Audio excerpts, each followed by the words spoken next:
देखिए, हम आप सभी को बताते हैं कि महाभारत युद्ध पर ऐसे दो कौन से व्यक्ति थे, योद्धा थे, जो उस युद्ध पर हिस्सा नहीं लिए और ये इस युद्ध को अपना एक भारत का युद्ध माना गया था। उसमें हर योद्धा थे, परंतु ऐसे कौन से योद्धा थे जो दो नहीं थे। कौरवों की ओर से बड़े बड़े योद्धा थे, बलवान थे, पूरे भारत देश के योद्धा थे। उनकी तरफ से ऐसा कोई योद्धा ना हो कि उधर ना रहा हो, पूरे योद्धा थे। बस दो योद्धा नहीं थे, उसको मैं आप सभी को बताती हूँ। जो भीषण युद्ध हुआ था वो भारत देश की ओर से ही हुआ था।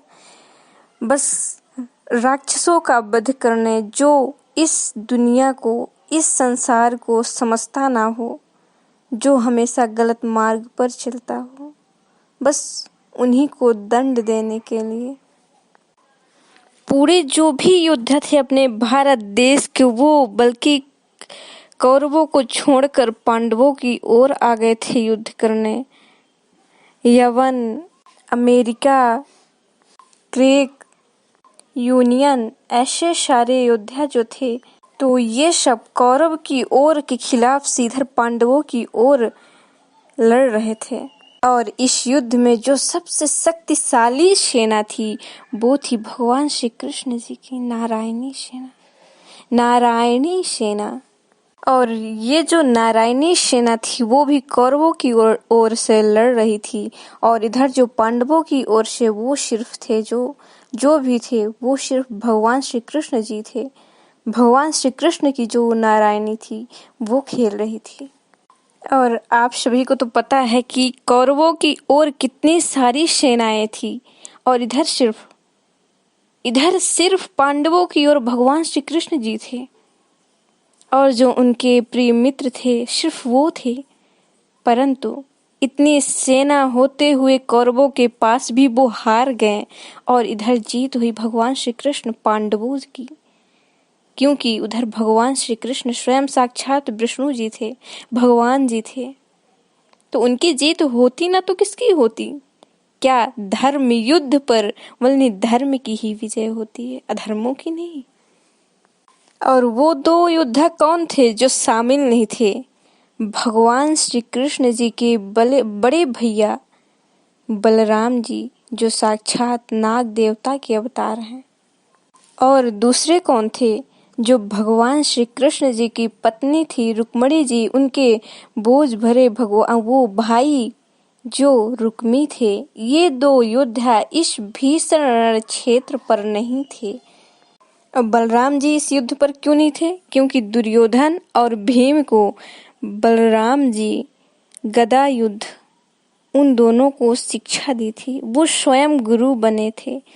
इसी कारणवश भगवान श्री कृष्ण जी को बलराम जी ने समझाया कि कौरव ये पांडव दोनों ये मेरे मित्र हैं, सगे संबंधी हैं। तो अगर हम इस धर्म युद्ध में अगर हम अंदर आए, प्रवेश किए, इसमें युद्ध में मैं हिस्सा लिया तो मेरा अपमान होगा, मेरा धर्म संकट नष्ट होगा। और अगर इस धर्म संकट पे जो घुस जाता है उसका अपमानित होना आवश्यक है। बलराम जी भगवान श्री कृष्ण जी को समझाएं, परंतु भगवान श्री कृष्ण जी अपना कार्य जो था वो आरंभ ही किए थे। और अगर भगवान श्री कृष्ण जी अपना ये वचन तोड़ देते तो कभी ये पांडव की जीत ना होती, कभी ना होती, क्योंकि साक्षात वहाँ पांडव की ओर भगवान श्री कृष्ण जी खड़े हुए थे। बलराम जी भगवान श्री कृष्ण जी को समझाएं कि ना ही तुम कौरवों की ओर से लड़ो, ना ही पांडवों की ओर से।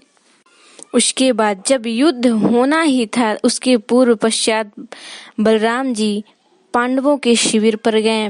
पांडव पांचों बैठे थे, तब बलराम जी का स्वागत सत्कार किए, श्रद्धा पूर्वक से बिठाएं।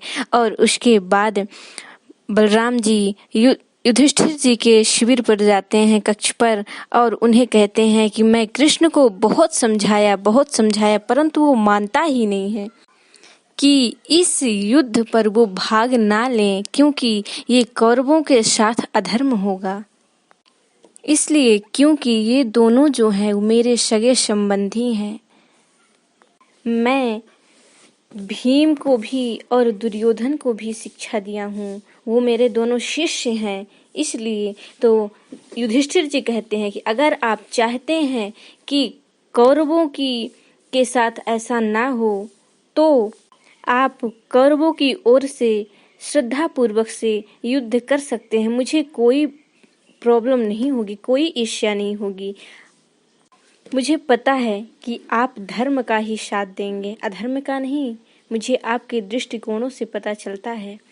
तो बलराम जी कहते हैं कि मैं पांडवों की ओर से तो नहीं लड़ूंगा, क्योंकि इधर भगवान श्री कृष्ण जी हैं, वो स्वयं साक्षात हैं और मैं उनकी आदत को अच्छी तरह से जानता हूँ। रही कौरवों की बात, तो मैं कृष्ण के खिलाफ नहीं जा सकता, क्योंकि मैं अपने भाई के सामने नहीं जा सकता।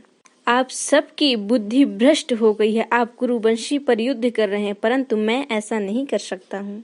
इसलिए बलराम जी ने ये सब निश्चय कर लिए कि मैं इस युद्ध पर युद्ध नहीं ले सकता हूँ, क्योंकि अगर भाई भाई के सामने अगर कुछ भी हो तो मैं सह नहीं सकूंगा, मैं ये सब सह नहीं पाऊंगा। इसलिए मैं अभी तीर्थ यात्रा की ओर जा रहा हूँ। इसीलिए बलराम जी इस युद्ध पर हिस्सा नहीं लिए थे। और संभवतः ये तो सबको पता है कि जो अत्याचारी ही होता है तो वो अपने घर परिवार का सब कुछ देख सकता है, परंतु अगर जो समझदार हो वो कुछ भी नहीं देख सकता है, कुछ भी नहीं कि अत्याचार हो रहा है हम देखते रहे। वो वही देख सकता है जो निर्लज्ज हो, जिसके कोई दिमाग ना हो, लज्जा ना हो, वो वही देख सकता है। परंतु बलराम जी ऐसे नहीं थे। मैं आप सभी से भी निवेदन करूं कि अगर कहीं भी कुछ होता रहे, कुछ गलत हो रहा है तो उसे समझाने का प्रयास कीजिए। और भगवान श्री कृष्ण जी तो भगवान थे, वो स्वयं साक्षात भगवान है और धर्म के पथ पर चल रहे थे, उनसे कोई गलती नहीं। परंतु जो इंसानों पर मैं गलती देख रही हूँ उन्हें कौन सुधार सकता है। और बलराम जी वापस कब आए? जब दुर्योधन और भीम का गदा युद्ध हो रहा था तभी बलराम जी वापस आए थे। और रुक्मी जी का क्या हुआ था? ना तो उनकी भगवान श्री कृष्ण से बनती थी, ना ही द्वारिका से।